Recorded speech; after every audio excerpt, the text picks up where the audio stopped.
കഴിഞ്ഞ വർഷം ചങ്ങനാശ്ശേരി അതിരൂപതയിലെ ഏറ്റവും അധികം ആളുകൾ വചനം പഠിച്ച് മാറ്റുരച്ച വേദിയായിരുന്നു നൂറുമേനി വചന മനപ്പാഠ മത്സരം. ആ വലിയ വിജയത്തിന് ശേഷം ഈ വർഷം ചങ്ങനാശ്ശേരി അതിരൂപത ബൈബിൾ അപ്പസ്തോലേറ്റും മാക് ടിവിയും ചേർന്ന് നൂറുമേനി വചന മനപ്പാഠ മത്സരം സീസൺ 2 ആരംഭം കുറിച്ചിരിക്കുകയാണ്. വിവിധ ഘട്ടങ്ങളിലായാണ് മത്സരം നടക്കുക. ഇവിടെ മാറ്റുരയ്ക്കാൻ എത്തിയിരിക്കുന്നത് ചങ്ങനാശ്ശേരി അതിരൂപതയിലെ സിസ്റ്റേഴ്സ് ആകാൻ പഠിക്കുന്ന വിദ്യാർത്ഥികളും സിസ്റ്റേഴ്സുമാണ്. അവരുടെയൊക്കെ ജീവിതത്തിൽ എങ്ങനെയാണ് വചനം അവരെ സ്വാധീനിച്ചിരിക്കുന്നതെന്ന് നമുക്ക് അവരോട് തന്നെ ചോദിച്ചറിയാം.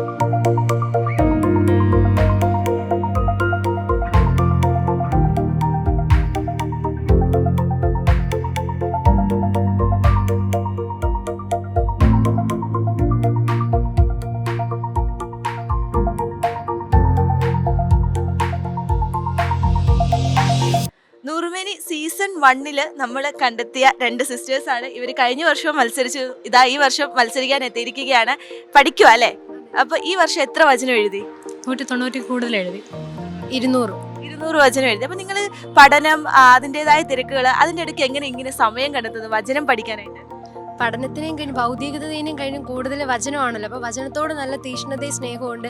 കാരണം വചനത്തിൽ തന്നെ പറയുന്നുണ്ട്, എല്ലാത്തിലും ക്ഷാമം ഉള്ളതുപോലെ തന്നെ വചനത്തിന് ഒരു ക്ഷാമം വരുന്ന കാലഘട്ടമുണ്ട്. അപ്പോൾ ആ കാലഘട്ടത്തിൽ ഹൃദയത്തിൽ വചനം ഉണ്ടെങ്കിൽ അതെന്നും മറക്കാതെ ജീവിക്കാനായിട്ടും സാക്ഷ്യത്തോടെ മറ്റുള്ളവർക്ക് പങ്കുവയ്ക്കാനും സാധിക്കും. പിന്നെ ഇങ്ങനെ ഒരു മത്സരത്തിൽ ആദ്യമായിട്ടാണ് ഞാൻ പങ്കെടുക്കുന്നത്.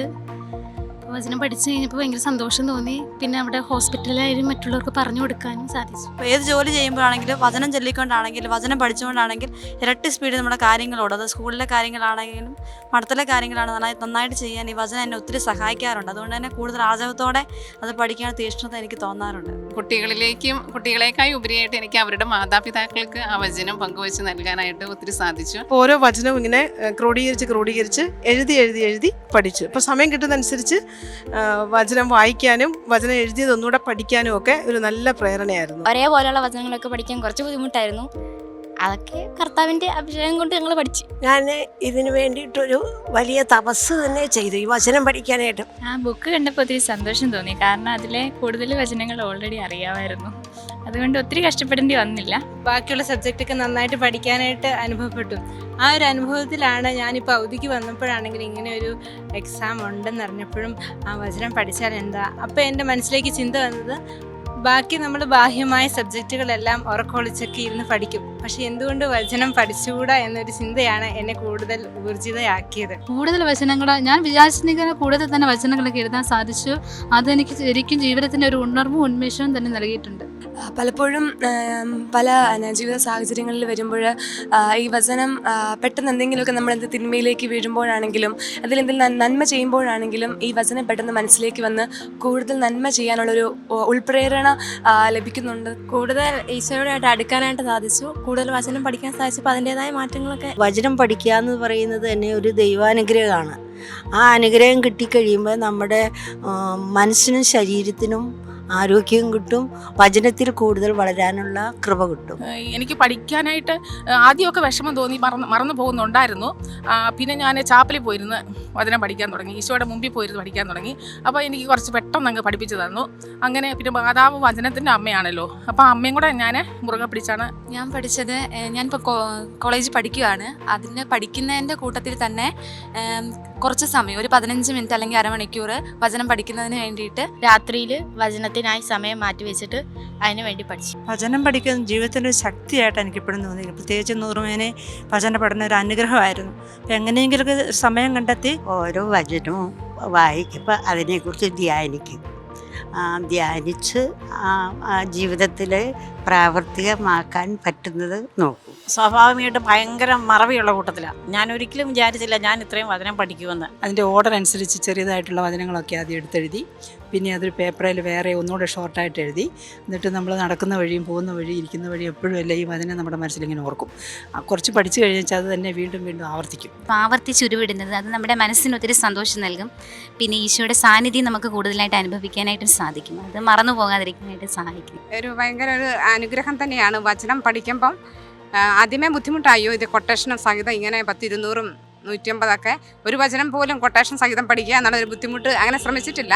ഇങ്ങനെ ഒരു സംരംഭം ഉണ്ടായതിനു ശേഷം ഈ വചനം പഠിക്കാനൊക്കെ ഒരു ഭയങ്കര ആഗ്രഹവും ദാഹമൊക്കെ ഉണ്ടായി. ഒരു മടുപ്പും തോന്നുന്നില്ല, കാരണം വീണ്ടും വീണ്ടും പഠിക്കാനായിട്ട് ഒരു ആഗ്രഹം ജനിക്കുകയായിരുന്നു. സാധാരണ നമ്മൾ പഠിക്കുമ്പോഴേക്കും പെട്ടെന്ന് നമുക്കൊരു മടുപ്പ് തോന്നുന്ന സാധാ വിഷയങ്ങളൊക്കെ, പക്ഷേ വചനം പഠിക്കുമ്പോൾ ഒരിക്കൽ പോലും മടുപ്പ് അനുഭവപ്പെട്ടിട്ടില്ലായിരുന്നു. വചനം ബൈബിള് എനിക്ക് വളരെ ഇഷ്ടമുള്ള ഒരു വിഷയമാണ്. അതുകൊണ്ട് വചനം പഠിക്കുക എന്ന് പറഞ്ഞാൽ അതിനെനിക്ക് ഭയങ്കര ആഗ്രഹമാണ്. അപ്പോൾ അതിന് വേണ്ടി തന്നെ ഞാൻ അത് പറഞ്ഞു പഠിക്കും, അത് കഴിഞ്ഞ് അത് എഴുതി പഠിക്കും. പിന്നെ നടക്കുന്ന വഴിയൊക്കെ അത് ഉരുവിട്ടുകൊണ്ട് വചനത്തോട് ഭയങ്കര ഒരു താല്പര്യം എനിക്ക് നേരത്തെ ഉള്ളതാണ്. ഈ വർഷത്തെ അതിരൂപത ധ്യാനത്തിലൂടെയാണ് എനിക്ക് ഇങ്ങനെ ഒരു വചനം പഠിക്കണം എന്നൊരു തീക്ഷ്ണത വന്നത്. അന്ന് മുതൽ ഞാൻ വചനം പഠിക്കാൻ വേണ്ടി ചെറുതായിട്ട് ആഗ്രഹിച്ചു.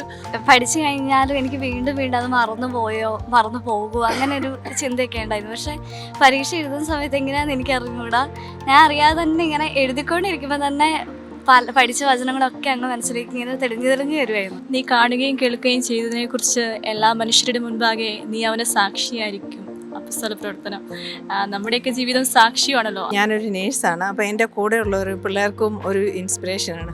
ആ മദർ ഇടയ്ക്ക് ഇങ്ങനെ വചനം പറയുന്നു, പഠിപ്പിക്കുന്നു. അപ്പോൾ ഇത്രയും പ്രായത്തിലും കൊച്ചുങ്ങളെ സംബന്ധിച്ച് ഇത്രയും പ്രായത്തിലും പഠിക്കാനൊരു ഇൻട്രസ്റ്റ് ഉണ്ടല്ലോ, അവരെ സംബന്ധിച്ച് അതൊരു അത്ഭുതമാണ്. വചനം പഠിച്ചു കഴിഞ്ഞപ്പോഴാണ് നമുക്കതിൻ്റെ കൂടുതലായിട്ട് അതിനെക്കുറിച്ച് നമ്മുടെ അനുദിന ജീവിതത്തിൽ ഈ വചനം നമുക്ക് ഒത്തിരി ഉപകാരപ്പെടുന്നത്. നമ്മളൊരു വിഷമഘട്ടങ്ങളിലാണെങ്കിൽ അല്ലെങ്കിൽ നമുക്കൊരു സന്തോഷമുള്ള സമയത്ത് ആ വചനത്തിൽ നമ്മൾ പെട്ടെന്ന് ഓർമ്മയിൽ വരും.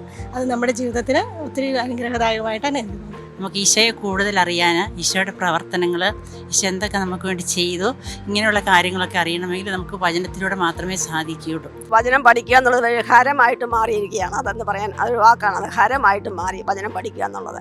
ഒരേ തരത്തിലുള്ള വചനങ്ങൾ എഴുതി ഓരോ മത്തായിയുടെ തന്നെ എഴുതിയോ തെറ്റിപ്പോകാതിരിക്കാനായിട്ട് 1, 2, 3 അധ്യായങ്ങൾ അങ്ങനെ ചേർത്ത് എഴുതി ഇടയ്ക്കിടയ്ക്ക് ഓർക്കുകയും ഇടയ്ക്ക് വെറുതെ നടക്കുമ്പോൾ ഓർക്കുകയും പിന്നെ ചിലതൊക്കെ നമ്മുടെ മനസ്സിലിങ്ങനെ പതിയുന്ന വചനങ്ങളുണ്ടല്ലോ, അപ്പം അതൊക്കെ അങ്ങനെ കൂടെ ഓർത്തും. പരീക്ഷ സമയത്തൊക്കെ ഇനി വചനം പഠിക്കാൻ പറ്റുമെന്ന് ഭയങ്കര ടെൻഷനും എഴുതാൻ ഒരു ഇൻട്രസ്റ്റ് ഇല്ലായിരുന്നു. പക്ഷേ മാർക്ക് മേടിക്കുന്നതിനേക്കാൾ ഉപരി വചനം കൂടുതൽ ജീവിതത്തിൽ പ്രാവർത്തികമാക്കാനും അതൊന്ന് ഉൾക്കൊള്ളാനും അങ്ങനെ പറ്റുമല്ലോ എന്ന് ഓർത്ത് മാത്രമാണ് ഞാൻ വചനം പഠിച്ചത്. പരിശുദ്ധാത്മാവിൽ എഴുതപ്പെട്ടത് കൊണ്ട് പരിശുദ്ധാത്മാവിൻ്റെ സഹായത്തോടെ പഠിച്ച് ഉറപ്പായിട്ട് നമുക്കത് ബുദ്ധിമുട്ടില്ലാതെ പഠിക്കാൻ സാധിക്കും. ഈ നൂറുമേനി സീസൺ 2 പങ്കെടുക്കാനായിട്ട് ഞാൻ തയ്യാറെടുത്ത സമയത്ത് എൻ്റെ സ്കൂളിലുള്ള കുട്ടികളും ഇതിൽ പങ്കെടുക്കുന്നവരുണ്ടായിരുന്നു. അപ്പോൾ ഞങ്ങൾ ഒന്നിച്ചിരുന്ന് അവർക്കും വചനം പഠിപ്പിച്ച് ഞാനും പഠിച്ച് അങ്ങനെ ഒരു കൂട്ടായ ഒരു വചന പഠനം സാധ്യതമായി. ഈ ജോലിത്തിരകൾക്കിടയിലാണെങ്കിൽ എനിക്ക് ആദ്യം ഒരു മടിയായിരുന്നു വചനം പഠിക്കാനൊക്കെ ആയിട്ട്. പിന്നെ ഞങ്ങളുടെ കോൺഗ്രിഗേഷൻ ഇത്രയും വചനം ഇത്രയും കിട്ടിയപ്പം വീണ്ടും ഒരു പ്രചോദനം, അങ്ങ് എഴുതാം.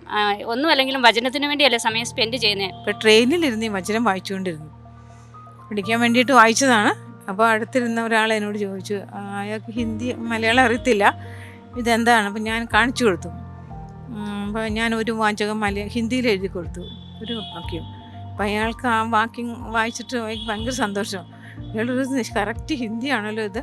അപ്പോൾ മുകളിലത്തെ ബർത്തിലിരുന്ന ഒരാൾ ഇത് കണ്ടിട്ട് മലയാളം പ്രിൻ്റ് ചോദിച്ചു. ഞാനത് കൊടുത്തു. അയാളത് വാട്സാപ്പിൽ അതിൻ്റെ കോപ്പി എടുത്തിട്ട് അത് ഹിന്ദിയിലേക്കാക്കി. എന്നിട്ട് മുകളിലിരുന്ന് ഉറക്കെ വായിക്കുക വചനം. അതെല്ലാവരും അന്യമതസ്ഥർ. ഒരു ലോകം മുഴുവൻ നേടിയാൻ തൻ്റെ ആത്മാവിനെ നഷ്ടമാക്കിയവൻ എന്ത് പ്രയോജനം? ശരിക്കും ഈ സിസ്റ്റേഴ്സ് എല്ലാവർക്കും ഒരു ഇൻസ്പിറേഷൻ ആകുകയാണ്. വചനം പഠിക്കാൻ, വചനത്തിൽ ജീവിക്കാൻ. ഇവരൊക്കെ ഇവിടെ മത്സരിക്കാൻ എത്തിയത് പല കാര്യങ്ങളെയും പരാജയപ്പെടുത്തിക്കൊണ്ടാണ്. പ്രായത്തെയും മറവിയെയും സാഹചര്യങ്ങളെയും ഒക്കെ പരാജയപ്പെടുത്തി വചനം പഠിച്ച ഈ സിസ്റ്റേഴ്സ് നമുക്ക് എല്ലാവർക്കും പ്രചോദനമാകട്ടെ.